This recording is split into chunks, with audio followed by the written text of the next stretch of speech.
Indian revised version IRV Telugu 2019 వాడుక భాష Bible నుంచి ఆదికాండం 8వ అధ్యాయం.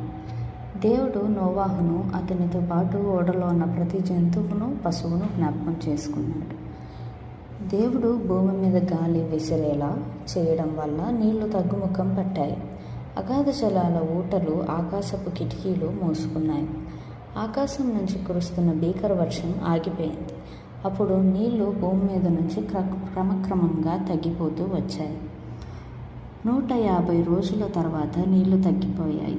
7వ నెల 17వ రోజున అరారాతు కొండల మీద ఓడ నిలిచింది. 10వ నెల వరకు నీళ్లు క్రమక్రమంగా తగ్గుతూ వచ్చాయి.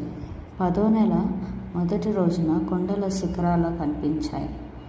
40 రోజులు గడిచిన తర్వాత నోవాహు ఓడ కిటికీ తీసి ఒక బొంత కాకిని బయటకు పోనిచ్చాడు. అది బయటకు వెళ్ళి భూమి మీద నుంచి నీళ్లు ఇంకిపోయే వరకు ఇటు అటు తిరుగుతూ ఉంది.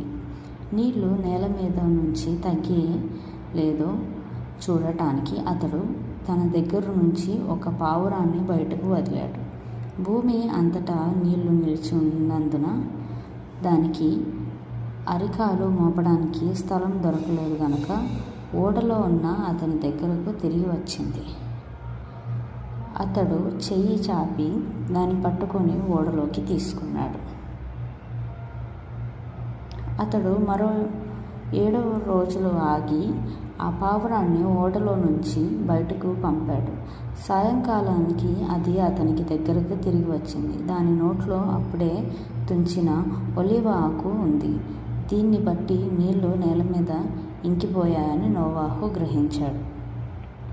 అతడు మరో 7 రోజులు ఆగి ఆ పావురాన్ని బయటకు పంపాడు. అది అతని దగ్గరకు తిరిగి రాలేదు. 601వ సంవత్సరం మొదటి నెల మొదటి రోజున నీళ్లు భూమి మీద నుంచి ఇంకిపోయాయి. నోవాహు ఓడ కప్పు తీసి చూడగా ఆరిన నేల కనబడింది. 2వ నెల 27వ రోజున భూమి పొడిగా ఆగిపోయింది. అప్పుడు దేవుడు నోవాహుతో, నువ్వు నీతో పాటు నీ భార్య, నీ కొడుకులు, కోడళ్ళు ఓడలో నుంచి బయటకు రండి. పక్షులను, పశువులను, భూమి మీద పాకే ప్రతి జాతి పురుగులను, శరీరం ఉన్న ప్రతి జీవిని, నీతో పాటు ఉన్న ప్రతి జంతువును నువ్వు వెంటబెట్టుకొని బయటకు రావాలి. అవి భూమి మీద అధికంగా విస్తరించి భూమి మీద ఫలించి అభివృద్ధి పొందాలి అని చెప్పాడు.